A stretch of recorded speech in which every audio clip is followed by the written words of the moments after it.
Chapter 11. Conviction. Swanson Home, Victoria, Michigan, 1998.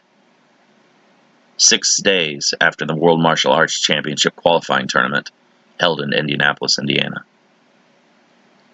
Pedro Swanson sits up from the bed, his highly trained awareness kicking in at the sound of movement outside. Grass crunches underfoot, and Pedro's mind is already assessing the situation, even as he puts his legs into a pair of unironic navy blue slacks. 3 two-man groups moving with equal spacing. Another 2 teams on either side of the house, Pedro thinks, unlocking his gun safe and removing a large Desert Eagle handgun and 3 preloaded magazines.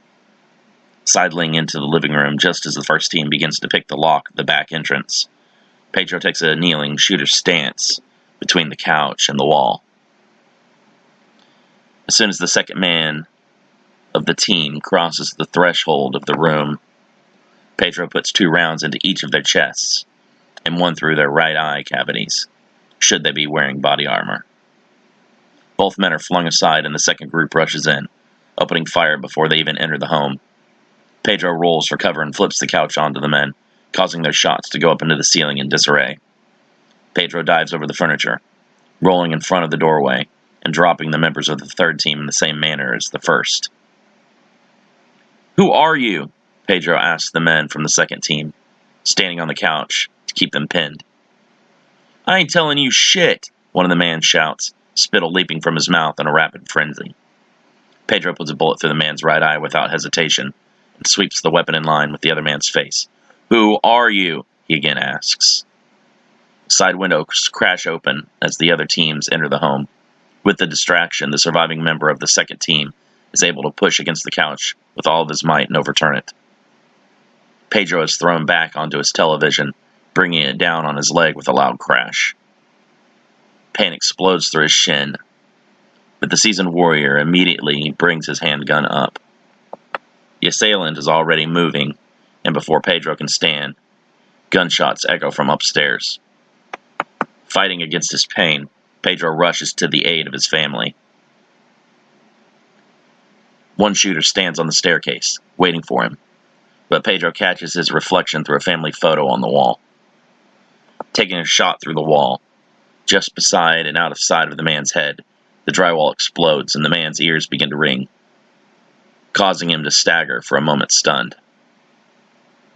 Pedro moves in with expert speed and blows the back of the man's head out with a single point-blank shot and shoves his body out of the way so he can stride up the stairs. Another shooter in position at the top of the stairs tries to fire past his companion as he falls, but only manages to graze Pedro's shoulder by the time the homeowner is already on him. Much faster and with more steady aim, Pedro shoots once through the man's kneecap and annihilates it. As the assailant begins to drop, Pedro catches him in a tight headlock and twists to the side, breaking his neck and tossing his body to the floor. The door to Pedro's bedroom explodes open in a shower of wood shards, as another attacker is propelled into the hallway from a shotgun blast. The man's face and chest are a wet ruin, and Pedro's wife stands with the weapon in her hands. Blood runs down Delia's nose and lips. "The kids," she says weakly. Pedro can tell she is barely on her feet and must have taken a lot of punishment to survive long enough to reach the shotgun and kill the obviously trained killer. Pedro reaches the bedroom of his youngest son, Thomas, and sees 3 attackers standing guard. Pedro's head is nearly taken off by gunfire, and he is forced to throw himself across the hall and crash into a bookshelf to avoid being hit. Ignoring the pain, Pedro raises his gun and ends the life of one of the attackers, who decides to peer out of the room in curiosity. 2 more shooters emerge from the bedroom of Pedro's eldest son, Richard, carrying the unconscious boy on their shoulders. Pedro drops the first of the men and wounds the second with a bullet through the left side of his hip. The attacker carrying Richard limps back into the boy's bedroom for cover and drops his package, drawing his own gun. Sweating and beginning to flush, the man knows that something vital has likely been hit, and he doesn't have much time to eliminate their opposition if he wants to reach the evac point. "You're good, old man, but you're still past your prime. You won't be able to take us all out." The wounded shooter yells into the hallway. Pedro remains calm, focusing only on ignoring his own pain and listening for the erratic breathing of his concealed opponent. The other attackers in Thomas's room head for the doorway after having collected the second son, and Pedro hears their footsteps becoming louder. If Pedro doesn't act soon, he'll be sandwiched between the two enemy forces, eliminated, no matter how much greater skill he has. Downstairs, the GX parasite-enhanced soldier, codenamed Darkhold, enters the home, closely followed by crew members Scorp, Bull, and Raven. "That sailor is putting up one hell of a fight," Bull observes, stepping over the corpses of two failed entrants. Sergeant Swanson is an ex-Navy SEAL operative and a current Silver Fox coordinator. He's not to be taken lightly, Raven cautions.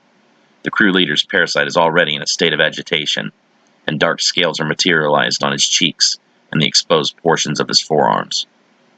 "Why do we need these kids? Wouldn't he be a much better candidate for the program, being that he's so well trained already?" Scorp asks. Anyone associated with Silver Fox already knows of the GX parasite, and their technicians are rumored to have developed a serum to make them resistant to infection. His children will not have that same protection. Putting them into the program will give us an in with the sergeant, and thus an advantage we can pursue against the Silver Fox organization. To get his children back, Swanson will be forced to give us a list of all current and former Silver Fox operatives. The crew reaches the upper floor, just as Pedro kills the wounded man in Richard's room. Pedro drops the lifeless attacker to the floor, having strangled him to death with one of his son's shirts lying on the floor. Darkhold and Raven flank him with superior speed and cut the soldier off from all routes of escape. Raven paralyzes him by holding his shadows, while Darkhold draws out the negative emotion within him, heightened by the attack on his family. "We'll be in touch," Raven says, scooping up Richard, while Scorp tosses the younger Swanson boy over his shoulder. "If you want your children returned to you unharmed, you will not do anything stupid." Delia Swanson emerges from her bedroom, hitting Darkhold in the back with another shotgun blast. The distance is enough that the force is dispersed, and the mutant is not immediately killed. Darkhold is knocked against the wall, and Raven stumbles, losing his hold of Pedro. Bull grabs Delia by the face and closes his large hand around her, and crushes her skull like wet fruit. Pedro screams, rolling forward and sweeping his gun up to unload the rest of his magazine into the large warrior's back. Bull turns, amused as the bullets are unable to penetrate his parasitically hardened skin. Tears streaming down his face, Pedro's world is in flames. With a primal scream, he drops his empty gun and runs at Bull with a combat knife, drawn quickly from seemingly out of nowhere. Bull swings wide, and Pedro ducks while still running, coming up with his knife in an arc across his opponent's throat. Sparks dance on contact, and Pedro spins back before darting in a second time. Bull throws a hook with his other side that Pedro tries to deflect by slashing at the tendons in his fighter's arm. The knife shatters, and Bull's fist collides with Pedro's jaw. Darkness swallows the man, and he crashes back against the far wall and slumps motionless to the floor as debris rains down on him. Bull brings his foot up to stomp the remaining life out of the man, but is stopped by Raven, who steps on his shadow quickly. "No! We need him alive! Stand down!" Raven shouts. The crew takes the Swanson boys, and the bodies of their own fallen comrades, and exits before Pedro ever regains consciousness. By the time he awakens, Pedro will be left alone to grieve.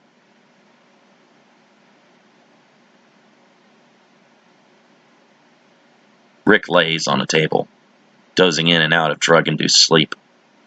Memories of his mother and father come in fragments. He remembers his strong and beautiful mother, whom one of the guards say was killed by one of the elite members of the crew. He tries to retain information that he hears, but it's difficult due to the medications they keep him on. He imprints the names of each member of the crew into his mind. One day he'll find them and repay them for what they did to his family. Raven, Scorp, Bull, Sting, Darkhold, Nirvana, Sludge.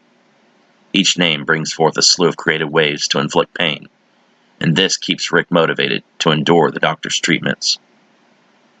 The parasite isn't taking to him as easily as his brother, a nurse says, injecting Rick with another drug cocktail. Thomas? Thomas is still here? Rick tries to look around but cannot move his head. He files the information away for later, with all the rest. Is his body rejecting it? The doctor asks. Rick faintly recalls his name as Trevor. Or Tyler. No, it's just not bonding. The parasite sits in his cells like it's defective. Remove that batch and implement another. We cannot have variables in the serum that we send down to Clavemont. Khan wants perfection for Project VR. He'll tolerate nothing less. Clavemont, Rick thinks. That's where they're planning on sending the parasite. He hopes that he can hold out long enough to get an opportunity at taking out the crew before it's decided that he or his brother are no longer useful. Rick's muscles still refuse to respond to his commands. Small charges of electricity, however, run through his cells, and by these pulses he's able to stimulate the unresponsive tissue to action. At first it's just simple movements, such as blinking, or parting his lips. Soon, Rick is able to move his fingers independently and clench them together in a fist. Patient 8418 is showing signs of drastically increased activity. Parasitic levels have jumped to 31%, the nurse says, taking a readout and holding it up to the doctor. Levels above 50% are dangerous, because at them, the parasite becomes more in control of the body than the host. At 71%, complete destruction of higher thought is rendered, and one is considered fully to be a reject. At levels below 14%, not enough activity is present to gauge any physical response. The ideal green zone is considered to be between levels of 15 and 40%. The closer one is to 100% without becoming a reject, the stronger the parasite becomes. Elites like Rapture, Scarab, and Demolition rest within this ideal range, while others such as the crew have higher levels and must keep the parasite in check with medication. Eventually, all parasites in this zone will eventually succumb to becoming a reject. The time it takes for one to transform into a reject when past this threshold varies greatly from individual to individual. The transformation that occurs when one initiates a metabolic response from their parasite brings an individual over that 50% limit and threatens to destroy their mind each time it occurs. When Shesha becomes his mutated form of Rapture, his parasite levels jump to well over 60%. Begin mental conditioning, the doctor says. He's still young enough to become pliant to our ideals. Pliers, Rick thinks. I can pull off pieces of them with pliers. Sparks of electricity dance within his cells. Rick is forced to watch hundreds of hours of videos. Horrific recordings of torture and assassinations play across the screen. Apex predators pull down their prey and reduce them to pieces of exposed flesh and organs. Videos of graphic sex are shown to draw out increased testosterone and aggression. No, the doctor says, catching Rick trying to turn his head away from the monitors. You must watch, slapping the teen across the face. The doctor then tightens his restraints. On the monitor, a large crocodile emerges from the muddy water to grab an unsuspecting wildebeest, stopping in to get refreshment. The animal thrashes and screams for help, but is dragged down into the water to its death. The screen strobes, sending hundreds of subliminal messages of death, power, loyalty, instinct, obedience, killing, pleasure, and teamwork. Next, a butterfly is shown caught in an orb-weaving spider's web. Slowly, the spider stalks its prey, approaching only to kill when it sees the fight is gone from its prey, and the insect has lost its will to live. I will not give up, Rick vows. I will not be the wildebeest. I will not be the butterfly. I will get out of here. I will be the predator. I will be the spider. I will devour everyone who hurts me and my family. Rick refuses to allow himself to be brainwashed by Khan's mental reconditioning. Each day, every lesson that he's taught merely strengthens his hatred for his captors and fuels his thirst for freedom and revenge. Hoping to break him down and rebuild the teen in their image, Rick is instead empowered by their efforts. Seeing the harshness of the world, he no longer feels remorse in planning the intricate and bloody details of his vengeance. In this time, he also learns to grow his powers, experimenting with his control of the parasite when he is thought to be watching their videos. 4 separate times, Rick is able to send his electricity out to mingle with the current of the television and short it out. Confused technicians replace the device without a clue to the teen's growing powers. He knows they won't be able to hold him there forever. When the day comes for him to become free, he will make them pay for their part in his suffering. He will make them pay for killing his mother and hurting his father. He'll make them suffer for separating him from his little brother. He'll kill all of them for the pain they have caused his family. After mental reconditioning, Commander Hajir Anajondo personally trains with each new recruit in hand-to-hand combat. While they spar, the commander makes notes about a recruit's progression and the nature of their abilities. During their short time together, Hajir never was able to discover the electrical capabilities of the abducted youth. In secret, Rick continues to develop his powers and push his awareness further out. After a time, Rick is able to send his own energy along the natural electrical waves that pass through objects and pushes his influence out over great distances. Jonas Rude and Raquel Melendez sit together in secret, going over the patient files for all recruits of the GX Parasite program that were not killed outright by the process or transformed into rejects and later killed. Richard Swanson, Jonas says, holding up a manila folder full of medical data and information collected by Commander Hajir. He's perfect for becoming our agent on the inside. He has more than enough reason to hate Khan. His parasite levels are in the ideal balance, and not even Hajir has been able to figure out the nature of his abilities. It's risky, Raquel cautions, looking through the next few files. For all we know, he's already been brainwashed into another of Khan's good little soldiers. If we back the wrong horse, we'll be outed and killed. Even the so-called good little soldiers like Raven are resentful of their situation. I can see it in their postures and hear it in their voices. And you see these same qualities in the elder Swanson boy? Jonas nods. I do. He's held out hope for rescuing his brother from this place long enough, but I think he's resisted their behavioral control process. We need to make contact with him, but can't draw attention. Can you get a message to him during the next blood work without being obvious? Jonas tries to think of ways he can get close enough to Rick without creating suspicion. Each morning, blood work is taken by the nurses before any of the daily training exercises begin. I have an idea, but you'll have to distract my wife. She has the eyes of a hawk. It's not Deborah's eyes we have to be cautious of, Raquel adds, knowing all about Jonas's wife's alter persona of the mind-controlling coercion. After agreeing to make contact with Rick, they discuss their plans and settle upon the next morning to act. To them, time is not on their side, and the sooner they act, the better. Being the sole detractors in Khan's inner circle, they know they cannot keep up appearances forever.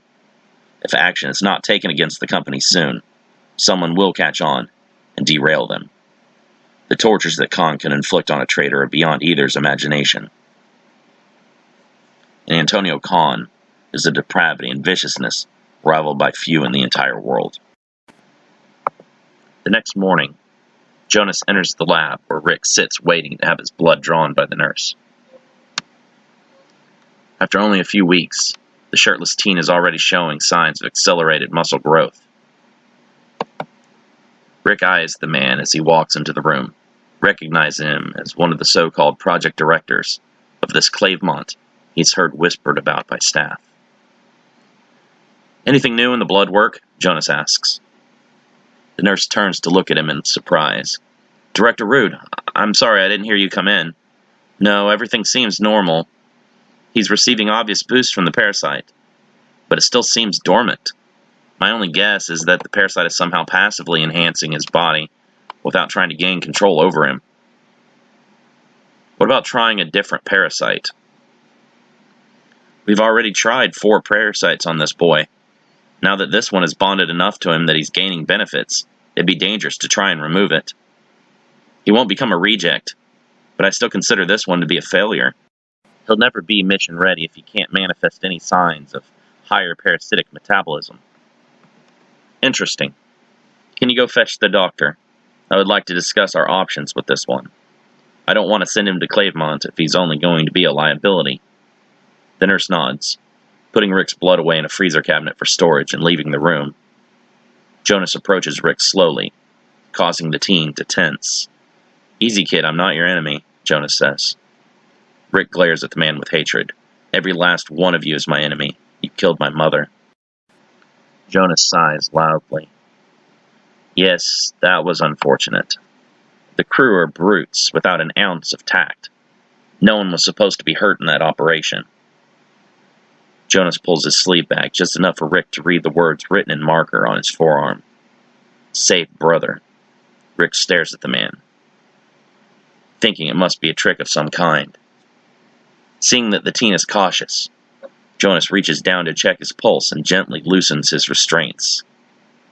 "Safe House 7, Jonas whispers before returning to the other tests. "Is everything adequate?" the doctor asks as he enters the room with the nurse, concerned that one of the project supervisors has come down to personally check the patient's work.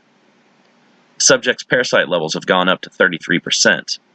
That's a 2% increase in just one day. "Can you account for that spike?" Jonas asks, checking oxygen and blood cell counts. The doctor looks back over the printouts. "I will run new tests immediately and check for any changes." "See that you do. If his parasite levels continue to rise at such an alarming rate, he will become a reject and utterly useless to us." Jonas glances back at Rick one last time before leaving the lab. The teen rotates his wrists with relief and wonders why this stranger has aided him with such risk to his own safety. "Yes, I absolutely think we should try getting him on board," Deborah says with agitation.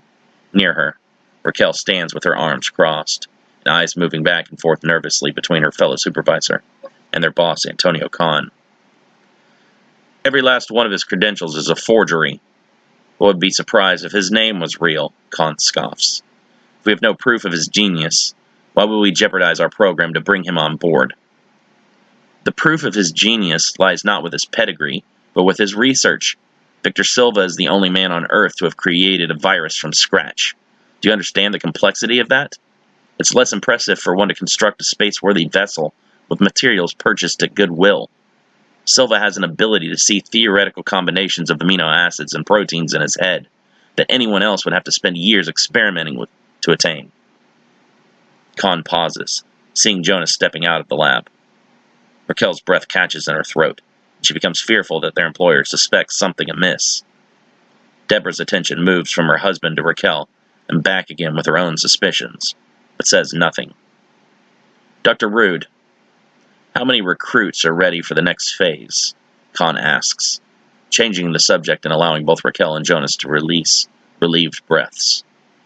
"It's very difficult to say, sir. There are a few advancing nicely, but most appear to be stalled in their growth or slipping further into mental decay." "Will any be ready for Project VR?" "I don't believe so, no. The grooming of candidates in Clavemont should be our primary focus. The risk of losing useful operatives to a program such as that would be unnecessary and a gamble." Kahn thinks about his words for a moment, pondering them carefully before responding. "I will hold you personally responsible should none of the Clavemont children prove fruitful." "Yes, sir," Jonas replies submissively. He clenches his eyes shut tightly, and grinds his teeth together to stifle his anger and frustration as Khan walks away. The thought of torturing and possibly sending innocent teenagers to their deaths troubles him, and he prays that they'll be able to stop him in time. With his restraints loosened, Rick begins to plan on every possible escape scenario he can think of, and tries to eliminate each possibility that would result in failure. Using his electrical surges, he spreads his awareness out into the air as static electricity, and determines from the pushing back of opposite charges how many other people are present in the vicinity. The doctor and 2 nurses immediately ping back at him, as well as 3 adult forms in the nearest hallway, and 1 from deeper into the facility. Continuing to spread his awareness out as far as he can, he locates a total of 10 armed guards. The current of electricity around their weapons pings back to Rick like a sonar image of the gun and allows him to know how heavily armed the opposition is. 10 guards, standard carbine rifles.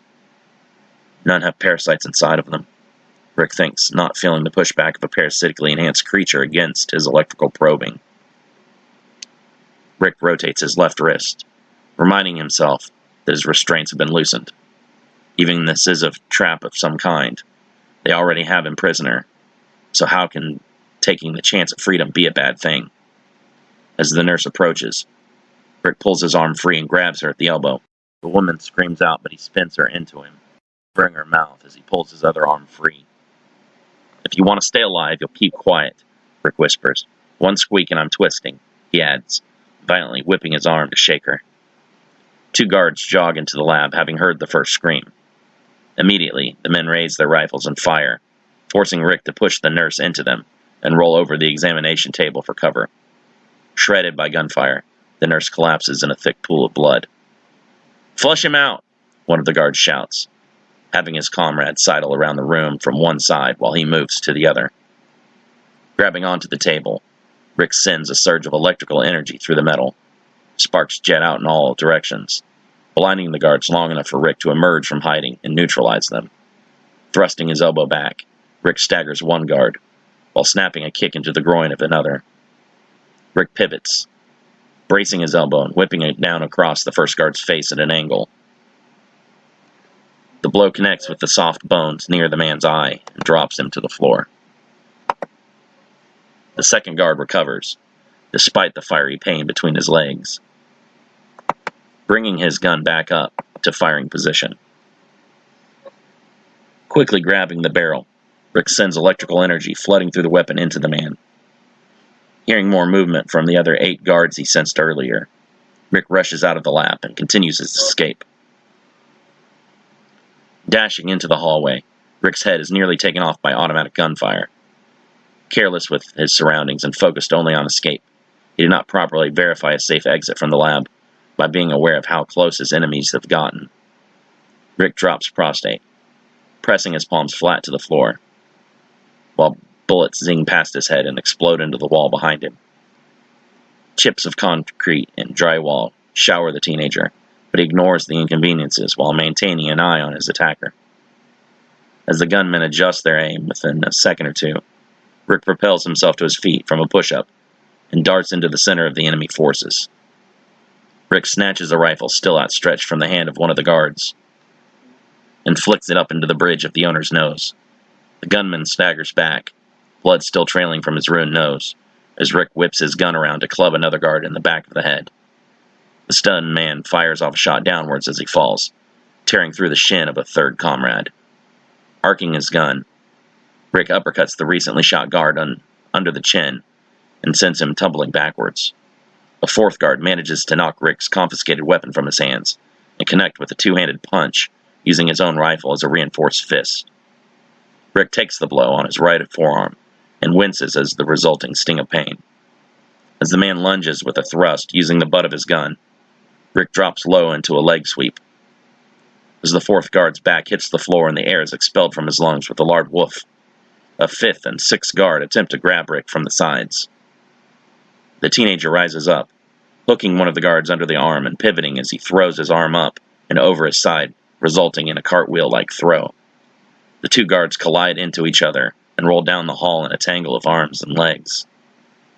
The remaining 4 guards kneel from a greater distance, opening fire on Rick, who has little maneuverable room. "Stop shooting!" the 4th guard shouts, climbing back to his feet. "He's more valuable alive than in bloody pieces." The guards cease firing, and Rick is able to duck into another nearby room. The 4th guard, seemingly a squad leader of some kind, sends the remaining 4 conscious guards into the room in 2-man teams. Electrical flashes illuminate the darkened room. The squad leader scowls, hearing a few gunshots and then nothing else. Unslinging his rifle and tossing it to the floor, the squad leader draws a long fixed-blade knife and enters the room cautiously. Rick immediately attacks with a surge of electrical energy. The squad leader is able to dive and roll out of the way while moving closer to his target. The man rolls up to his feet, rising with the knife slash that carves a deep line of crimson into Rick's chest and part of his arm as he attempts to block the attack too late. Rick again drops low with another leg sweep at the ankles. Once again, the guard falls back, but this time he's able to post one hand on the floor and pivot, thrusting a powerful kick up into Rick's gut. The teenager falls to his back and rolls out of the way as the man immediately rushes with a heel stomp. "You're really good, kid," the squad leader says, wiping sweat off his forehead with the back of his hand. He lunges with another knife slash that Rick is able to dodge, but he pivots and thrusts a back fist that nearly takes Rick's head off. "They've been working with you, giving you specialized training." Steps in when his attack misses and nails Rick with a straight left jab to the face. Rick stumbles, trying to clear the painful fog from his mind that begins to spread after taking the last punch. This guy is no joke. He's not one of Khan's elite operatives, just a member of the security operations force. I had no idea that some of his guards were this skilled in combat. Squad 6 leader, Ilka Korfer, leaps, trying to come down on the distracted teen with a Superman punch. Rick sidesteps and snaps a kick into his attacker's exposed chest. The blow wins Korfer and slams his back against the nearest wall. "You're just the kind of challenge I need to show Khan I have what it takes to move up in the ranks and become one of his elites. When I take you down, I'll prove that I can go toe-to-toe with even one of his GX-enhanced fighters and prevail," Korfer says with a cough, crouched against an indented wall, where he tries to catch his breath. The sound of more guards approaching heightens Rick's urgency for flight. Releasing a flash of static discharge, Rick temporarily blinds Korfer and runs past him.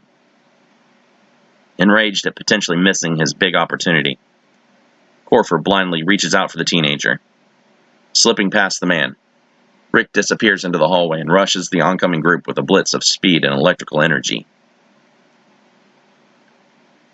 Sparkles of electrical discharge dance across Rick's body and part his enemies in a single blast that allows for him to make his escape into the stairwell. "Block the exits! Don't let him get through the lobby!" Korfer screams, stepping into the hallway. Still blinking rapidly, he tries to clear the white spots from his vision. The guards are unsuccessful, and Rick is able to escape from the facility and into the night. After locating the mysterious Safe House 7, Rick lays low for several weeks, living off rations and learning to develop his parasite's abilities even further. A month into his freedom, he's paid a visit by his liberator. "Don't worry, no one ever checks this location," Jonas says, seeing as Rick becomes extremely paranoid and darting his eyes all around. He believes that if this man knows of the place, so do others. This particular safe house was used only by a few of Khan's now deceased operatives. You'll be safe here, I promise.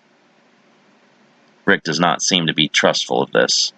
"Look, if I was your enemy, I would never have risked my own life to get you out of there. The way it stands, we need each other. You want to get your brother back, and I want to stop Khan before he hurts any more people. Now calm down and relax, so we can begin talking about your future." Present. Brian refuses to accept who stands before him. The fighter is dressed in a half black and half white proto-biosuit like scarabs. This one with a large metal spike protruding from the chest plate. I just saw you at school today. There's no way you've been turned into one of these mutants, Brian shouts in disbelief. The sudden appearance of his most hated and feared enemy shakes him to this core. You just don't get it, do you? Butch laughs. Brian hears the same demented joy in his voice as when he is torturing him. I've been their man on the inside for a while now. Who do you think provided Raven's team with their intelligence? I was one who picked tonight for their big finale. Football's been this town's one escape from reality. What better way to end this town than with the biggest game of the season? He pauses, and Brian begins to notice in Butch's excitement that something has become detached in his brain. It's obvious the teen no longer has full control of his senses. His mental state is rapidly deteriorating. I originally proposed the last game of the season so I could still play. They told me it was far too past their target window. Brian notices the faint reptilian scales that begin to darken across Butch's skin the more excited he becomes. They killed our classmates, Brian shouts. If they didn't turn out to be useful, they terminated them. Butch shrugs. So what? The people of this town are a small sacrifice. When the parasite goes global, that's when we'll see the full potential of the human race. You've lost it. This is mass murder, not some kind of human evolution. Butch moves with lightning-fast speed, grabbing Brian by the throat. This is evolution. We have the kind of power that mankind has never before possessed. We're the new gods of this world. All-powerful supermen with no equals. We're modern-day Olympians. Brian brings both of his hands crashing down onto Butch's wrist, breaking his grip. He leaps back, rubbing his throat. I still don't know what it is about you that made them choose you, Butch growls. I was already a perfect candidate, physically superior and compatible with the parasite. Instead, they chose a weak and pathetic piece of trash like you. You have the parasite, same as me. I wasn't chosen for anything. That creature was forced into me against my will. If you want it so bad, you can take mine as well, and have yourself a matching set. Butch grins, revealing his teeth have become elongated fangs. The scales on his skin darken and spread across his body, and his eyes become yellow with thin, slitted pupils. No thanks. I already have 3. Butch's arms transform into deep cannon-like recessions and fill with dozens of sharpened spikes made up of his blood's trace metals. A large metal spear emerges from his chest, surrounded by more of the smaller ones. Each of my arms is controlled by a separate parasite, allowing them to act independently of each other. 3 parasites? Brian shudders at the thought. The speed and strength enhancements of a single parasite is uncanny. 3? 3 parasites puts Butch on a level where he stands all alone, with 2 arms that can attack and defend without having to rely on the host's brain signals for moving. Have no hope of keeping up. Butch, don't do this. You have the power to save them all. Help me stop Khan, and save the people of this town, Brian pleads. He does everything he can to avoid a direct confrontation, knowing that his chances for victory are virtually non-existent. Stop calling me Butch. My codename is Pinpoint. Do not address me as any other. His mind's too far gone. Brian wonders if Butch's sadistic brutality and obsession with torturing him had been amplified by the presence of the GX parasite, for it merely gave them the strength to act on it. Pinpoint fires a barrage of spikes from his arm cannons. Brian does his best to dodge, his own parasite pushing all of his energy into his legs and feet, with each arm able to change direction and move without forethought. It isn't long before Brian is outpaced and takes a hit. Shouting out in pain, Brian drops to the ground mid-dodge, the spike sticking out from his right calf. You're nothing special, Pinpoint laughs. You can't even dodge my most simplest attacks. Brian pulls the spike free from his leg, grunting in pain and holding his hand flat against the wound to slow the bleeding. What about your parents, brothers, sisters, anyone you care about is being turned into monsters just like everyone else? Pinpoint fires another spike through Brian's hand, pinning it to a car door. Brian struggles to withdraw the projectile, but it's too deeply embedded. If they're worthy, they'll evolve just like I did. He pauses, struggling with his own thoughts. If they aren't, then they deserve whatever happens to them.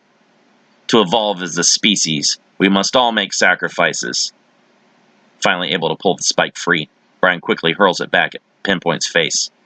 The mutated fighter slaps the object out of his path, sending it speeding off to spear into a tree trunk, far in the distance. Pinpoint fires a round of needles from his chest, forcing Brian on the defensive again, but he's grazed on the arm by one of them almost immediately. The arm hangs limply to the side, and blood drips to the ground. That's why I'm called Pinpoint, Butch says arrogantly. I locate my target, and I eliminate it with unequaled accuracy. You barely winged me. Why don't I call you Almost Man? You can't dodge them forever. After fighting with Demolition, you're wounded. I only have to retain my stamina longer than you. He's right. I can't keep this up. Brian backflips over the next round of projectiles and swipes the ground with his hand as he flips, grabbing a rock. As Brian leaps forward over another round of spikes, he hurls the rock at his foe. The rock hits Pinpoint in the forehead and cracks through his mask. He staggers a few steps before dropping to a knee and catching himself with his hand. Guess I'm Pinpoint now, coughs Brian. Don't get cocky. You haven't even begun to see my full power. Wincing in pain, Brian holds his hand against his wounded arm as blood continues to run down it steadily. This is a rush, Pinpoint laughs, drunken on the parasite's power. The only abducted teen to demand further training after exposure to GX, Butch Harper enjoys the ability to take his bullying to the next level, having the power to kill without consequence or remorse, and knowing Conco will clean up after him. Butch's darkest personality is unleashed to its fullest. Pinpoint fires another spike from his chest at Brian, who barely manages to evade. You're making this too easy. That wasn't even at half speed and I still almost hit you. Brian is paralyzed with fear. He could be fighting the Grim Reaper himself right now, and be more functional than being up against his tormentor of years. Every memory of Butch harassing and bullying him flashes through Brian's mind. He's unable to do anything other than dodge and run. You really need to put up a fight. For the first time ever, you have the potential to fight back against me, and I was really looking forward to that challenge. Shifting his weight, Brian feels the sharp pain in his arm and stops. His breathing quickens, and his face becomes several shades lighter. Pinpoint readies another spike, drawing the iron and trace metals from his blood into a deadly projectile. The spike is released, speeding at Brian's face at half speed. Slowed by his injury and lack of will to fight back, Brian's cheek is grazed by the tip as he twists to the side in evasion. Blood snakes down the teen's face and runs down his neck, disappearing into the remaining tatters of his clothing. When you're gone, who am I going to have left to mess with? Pinpoint asks. His voice betrays an actual flicker of emotion. Having tortured Brian day in and day out for so many years, Butch really does question what will be next for him in life. Having formed a near dependence on bullying, he fears that he'll be unable to cope with the new challenges that await him. Given the changes to his body and the closure he will soon have with Brian, he feels as if he has been set loose to drift in the sea without purpose. Fight me back! Pinpoint shouts, closing the distance between them and hammering a fist at the side of Brian's face. Brian tries to crawl to safety, like a terrified animal. Butch feels no bloodlust, only pity. He is disgusted by Brian's cowardice. The teen has been gifted with a tremendous power, the same as he, yet he's not use it. Brian hides and tries to escape confrontation, as he always has, failing to recognize that he now has the ability to change his circumstance. Everyone around me turned into those lizard creatures, but not me, Pinpoint says, standing erect. Prove your worth, Khan told him. If that boy can be killed by another rookie, he was never worth our trouble to begin with. You're nothing. I watched you struggle against Demolition. Scales materialize on his chest and forearms around the spikes. You took forever to figure out how this power works. From his chest, the metallic spike launches, followed by several dozen smaller ones. Brian increases the energy in his legs to allow him the swiftness to avoid the attacks. I figured this shit out right away. Drawing forth the trace metals in his blood and hardening them into weapons released by a combustion reaction between gases in his body and energy metabolized by the GX parasite. Pinpoint is able to launch deadly metallic weapons. Brian leaps and somersaults around the attacks, taking grazing hits to his left thigh and shoulder, slowing down after being hit. Brian takes cover behind the charred black skeleton of an overturned compact car. "Fight me!" Pinpoint screams, his voice cracking. He seemingly teleports behind the car with amazing speed and hits the hiding teenager with a hard right hook. Again, his fist crashes into Brian's face, and the scared teen is sent sprawling across the grass. "Stand up and fight me, you coward!" Any one of Khan's enhanced soldiers watching this battle would be surprised at the pitiful state Brian has been left in. The son of the ruthless Deborah Rude, also known as Coercion, has been unable to defend himself, despite so much posturing by the project supervisor as to how powerful the program would make him. While he may be enthusiastic and view his abduction and forced genetic enhancements as an opportunity rather than the countless others who screamed and pleaded for mercy as they were subjected to the parasite, Pinpoint is still only lightly trained, with 3 immature and undeveloped GX parasites, all struggling against each other for sole ownership of his body. Much has been said of the potential of Deborah's son, that it was expected that he would be able to kill his former bully with minimal effort as a display of his powers. The scenario was arranged so that Brian could overcome his weaknesses and limitations by releasing his pain, anger, and hatred, yet he still remains shackled by them. Pinpoint batters his opponent, leaving him bloodied and almost unrecognizable. Not once is Brian successfully able to counterattack, instead focusing solely on defense and protecting his vitals from the brutal strikes. "What will it take for you to fight back?" Pinpoint screams. He knows that insulting Brian's father and mother has never prompted much of a reaction from him in the past, but he is faintly aware that his father was just killed earlier in the evening. He hopes that he can use this information to draw out some of the teen's aggression.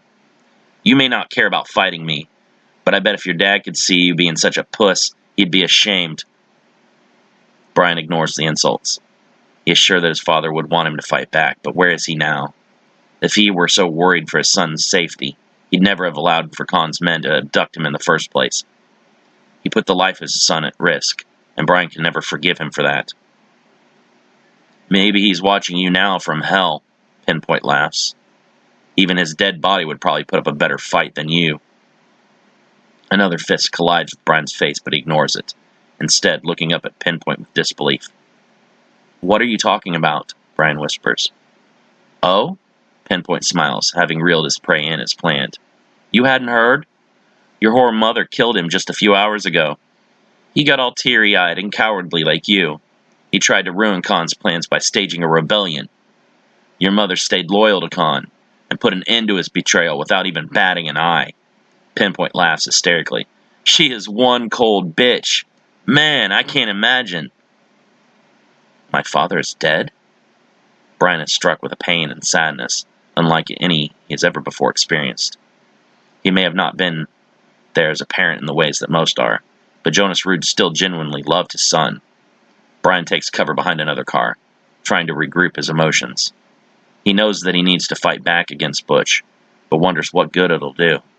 With 3 GX parasites in his blood, Pinpoint far outclasses him in every category. "You never did have a spine," Pinpoint laughs. "Nothing but a waste is what you are." He fires off another round of spikes, which embed in the car's metal and the ground all around it. Suddenly, the spikes detonate and consume the entire area in a large blast core. "That's the end for you." Despite his face being concealed by a mask, Brian's eyes see only the face of years of hardship and intimidation. Square-jawed and light stubble facial hair, a large nose and forehead. These are what Brian sees, not the white mask or the mocking smile painted upon it. The smile merely reminds him of the more sinister, real smile beneath. A smile that would manifest after every wedgie, swirly, and every other form of torment. His true smile comes from bullying of others. "You never could stand up to me," Pinpoint laughs, readying another large metallic projectile in the center of his chest. "There's nowhere for you to run, nowhere for you to hide. You hope that I'll lose interest and leave, but that's not happening." Brian used to duck into empty classrooms and closets if he was able to see Butch coming from afar without being spotted first. "I'm being paid now to do what I used to do for free. What's not to love about that?" "Keep talking. You're always good for that." Brian thinks, trying to recover some of the energy used up while fighting demolition. His body aches, and every muscle and joint throbs from being overworked. Sweat pours off the teen's brow. His internal metabolism slowly adjusts and attempts to come to equilibrium. Pinpoint launches a large spike, sending it cutting through the air towards Brian. Pushing energy into the bottoms of his feet, he leaps back as the projectile speeds past him, exploding into a tree. Splinters and limbs rain down across the ground. His body can mix chemicals with the metals in his blood to create a combustion agent, Brian thinks, covered with small red scratches from the debris. Laughing and seeing the effectiveness of his attacks, Pinpoint releases several dozen smaller spikes from his chest. Brian dances across the parking lot, evading the spikes, but he's unable to clear the blast radii. The teen is strewn to his back after a spike detonates between his feet. The fiery shockwave tears a fist-sized chunk of flesh from Brian's right thigh. Coming up into a crouch, Brian compresses his hands to the wound as blood streams from it volcanically. Pinpoint pumps his fists in the air, full of self-appreciation. "This is way better than high school," he laughs, readying 3 vertical rows of 8 spikes each on his bare chest. "Now there are no rules or limits of what I can do to you." "In high school I could never stand up to you," Brian thinks, balling his blood-covered left hand into a tight fist, while still compressing his thigh with the right. "Now the same people that gave you power also gave me power." Brian stands, grimacing as he puts pressure on his right leg. Several squirts of dark red blood jump from his wounds, sneaking past his tightly compressed fingers. He fights through the pain to show Butch his own resolve. "The men you pledge your allegiance to are also the ones who have held this town captive," Brian says, glaring at Pinpoint with nothing but hatred. The parasite within him is restless, amped up by the swelling emotion. Spikes rise to the surface, all up and down Pinpoint's arms, and fill the open spaces of his chest. "I don't care about that. They can kill everyone for all I care. I have real power now." Brian pushes forward, prompting Pinpoint to release his first barrage of spikes. Quickly, Brian cups blood into his hand from his leg wound and flings the red mist at the oncoming projectiles. The spikes detonate, fighting with small, condensed iron pellets formed from Brian's own blood.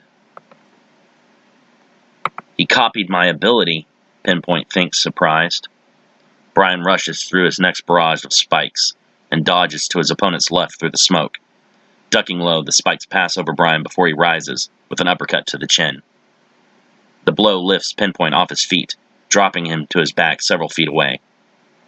Before he can respond, Brian straddles him and delivers blow after vicious blow to the face. The ground sinks beneath the two from the force of Brian's punches. Cracks begin to snake across Pinpoint's mask until it shatters. His skin begins to darken with bruises, and Pinpoint is left struggling to counter. A large spike emerges from his chest, but Brian brings his left knee into it with enough force to snap the projectile in two. Not waiting for his host to react, the parasite within Pinpoint begins to leak liquid metal through his pores until his entire body becomes covered with a slick, silver coating. As Brian's next punch connects, he leaps back in pain. The metal on Pinpoint is hardened into armor, and the teen's knuckles sting with soreness.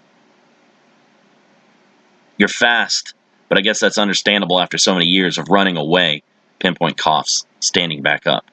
Metallic spikes sprout from the entirety of his body, turning him into a metal urchin, filling his lungs with air and swelling like a toad. Pinpoint expels the spikes in every direction. Given nowhere to dodge, Brian relies on his parasite's instincts. An oblong shield of metal juts out from the wound on Brian's thigh. It's the core of his body from harm. The spikes collide with the shield, ricocheting off to the sides. These spikes are the same composition of his coating, Brian thinks. They aren't detonating. That's a smarter move than I would have thought Butch capable of. Is that creature inside him guiding his responses? Images of a man winning a game show flash through Brian's mind, indicating he's correct about the assumption. I'm sure allowing the parasite in his blood to react instinctively increases his reaction time, but I can't trust a creature that was forced on me by the same guys that are trying to kill me. The GX parasite continues to attempt to entice Brian into releasing full control. A powerful wall of metal barriers blocks the creature from its central nervous system, relegating it to its circulatory and cardiovascular processes. With these bodily systems, the parasite can augment Brian's blood flow and increase stamina, speed, strength, reflexes, and even durability. It cannot, however, make him do as it pleases without his brain. Any girl you desire, I can give you the poise and confidence to win them over. I can stimulate all of your cells to make you more attractive, or produce a powerful pheromone for attracting mates. With my power, you'll have anything you could ever want. How do I know this isn't a trick? You may be loyal to Khan, and once I give control over to you, you can then work with him to cause more terror while using my body. I will coach you to use my power without you having to give up control to me. Together, we can beat your former bully, and then you can decide whether or not you're ready to make a more lasting commitment. The parasite says, with broken English, using only words from his own memories. Brian contemplates the parasite's offer, but it's interrupted by a barrage of spikes launched from Pinpoint's arm cannons. He's toying with you. He isn't firing those attacks at full strength. Pull the trace metals in your own blood into your fists and use them to deflect his projectiles. Doing as told, Brian hardens his fists into largely iron bludgeons beneath his still normal-looking skin. Sparks leap from Brian's fists as he punches Pinpoint's launched spikes. Diverted off course, the spikes zing off in multiple directions. So, you really have learned to be a little tougher, Pinpoint says with a grin, reloading his spikes. His body should not be able to generate but a few more of those projectiles. There's simply not enough metal inside of the human body to produce more. Nodding, Brian is relieved that Pinpoint will be unable to keep his attacks up indefinitely. To the teen, it makes perfect sense that if Pinpoint is drawing upon the trace metals of his blood, he'll be able to only produce a limited amount of spikes in relation to the amount of those metals contained in him. Pinpoint releases his cannons again, and Brian blocks them rather than dodging, noticing that these attacks are significantly more brittle than the last and shatter on contact. His blood must already be completely out of depleted trace metals. Brian thinks with relief. Maybe we really can win.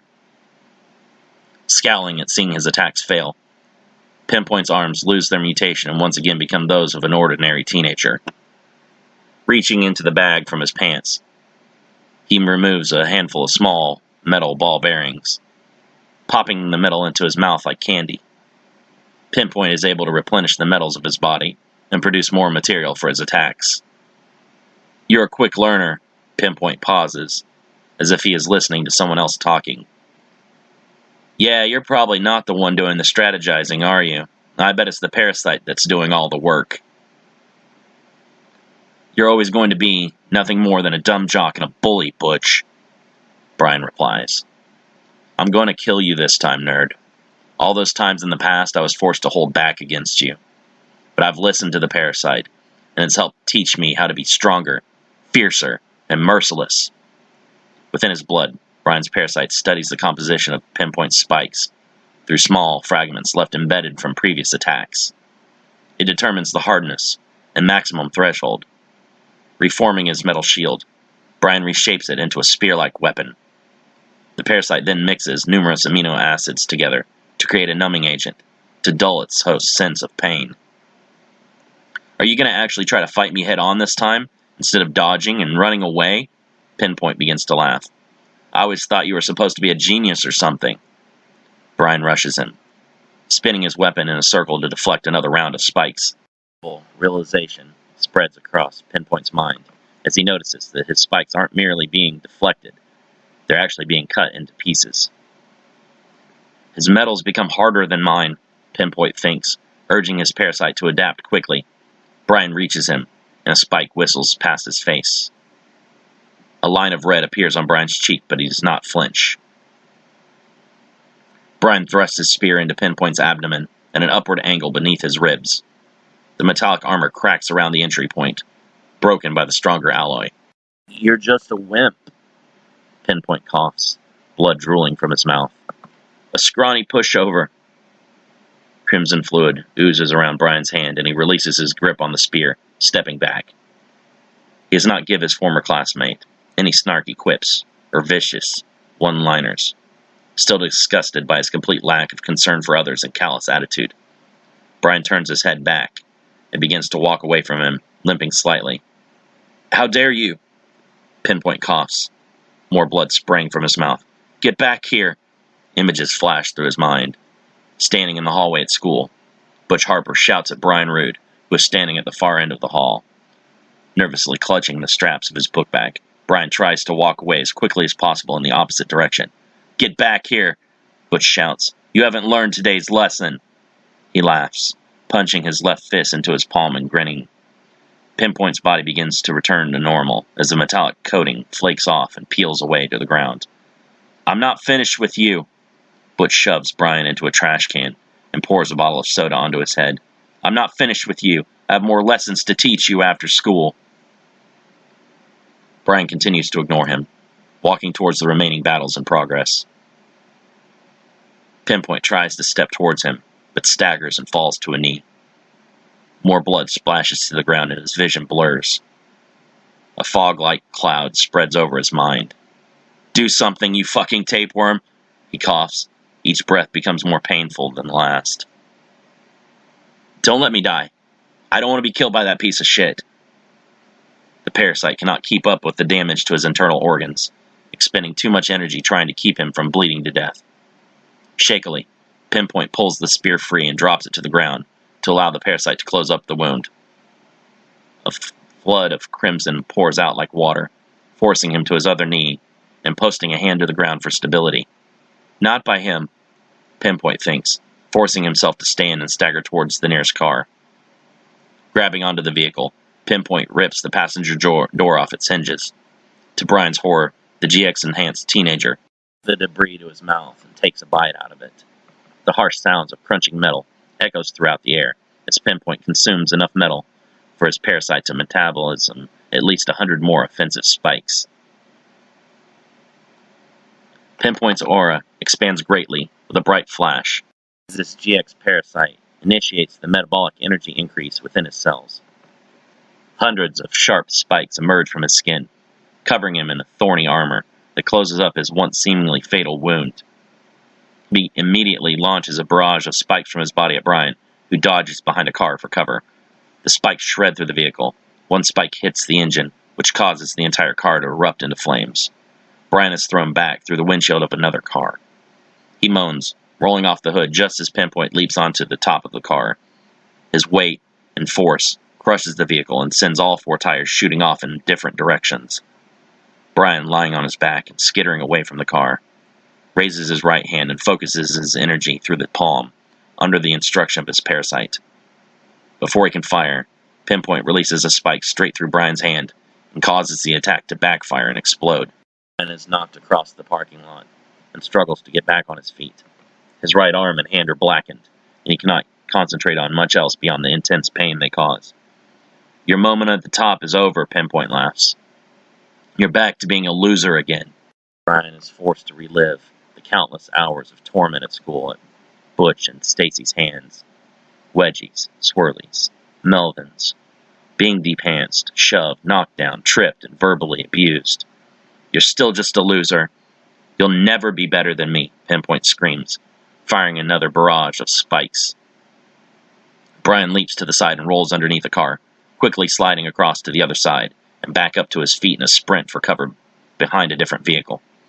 The spikes shred the first car, and Pinpoint kicks the vehicle out of the way in frustration at an opponent that refuses to fight back. "I have to figure this out. I'm way smarter than him. Even if he has all this strength, it's still just dumb old Butch, a slacker, bully, and football meathead. I can still beat him." Brian reassures himself. The spikes, if they're being continually replenished by his body, then it must be manufacturing them somehow at the direction of the GX parasites. If they can tear through a metal car, then they must be made using the trace metals of his own body, combining with enough iron with bone to solidify the calcium into a metal-coated spike. I've been so worried about trying to make him run out of them that I never thought about how to exploit them to my advantage. "You can't hide from me forever, nerd," Pinpoint shouts, pushing a vehicle with each hand out of the way to find Brian, standing with his back against a small red car. "Nowhere left to run. No more running. Not from bullies like you. You tormented me far too long in school. I'm sorry what they done to you, but you don't have to be this way. You could have used these powers to fight them like I am. You're still just a bully, but I'm not afraid of you anymore." "Ha! What good did that speech do you?" Pinpoint laughs, punching Brian across the face and kneeing him in the chest as he stumbles. Continuing his assault, Pinpoint stands over his prey and kicks him in the back as he tries to scramble to his feet. Brian's face splashes into a large puddle of muddy water, and he crawls back to his feet, leaning against the nearest car for balance. "Even with a parasite gifted to you, you're nothing but a piece of trash. While you were busy putting gum in my hair and making rubber band crossbows to fire thumbtacks at me, I was actually paying attention in class. Your spikes are going to act as lightning rods," Brian says, the parasite within him altering the chemical composition of his fingers so that they become like rubber. "With all the vehicles sitting on tires, they'll be grounded, but you will not be so lucky." Pinpoint glances to Brian's side, where he sees that their battle is down several power lines. Brian picks up one of the dancing wires, dropping it into the pool of water that's collected in the parking lot. Leaping onto the hood of a car, just as Pinpoint's body absorbs the full current of the live wire, the teen is spared from the sudden surge of voltage. The metal spikes prevent the electricity from cycling away from him and keep coursing through his body until he drops to his knees, smoke rolling off his blackened form. Brian fires a burst of energy into the conduit where it's exposed at the base, severing the live wire on the ground and cutting it off from its electrical source. "Not by him," Pinpoint thinks, collapsing to his face. The parasite within his blood begins to shrivel and break apart into his circulatory system, as oxygen becomes too scarce in the host body to survive. "Not by him," which Harper's last thoughts are that he was killed by Brian Root. "Science beats muscle," Brian whispers as his tormentor falls to his feet for the first and last time.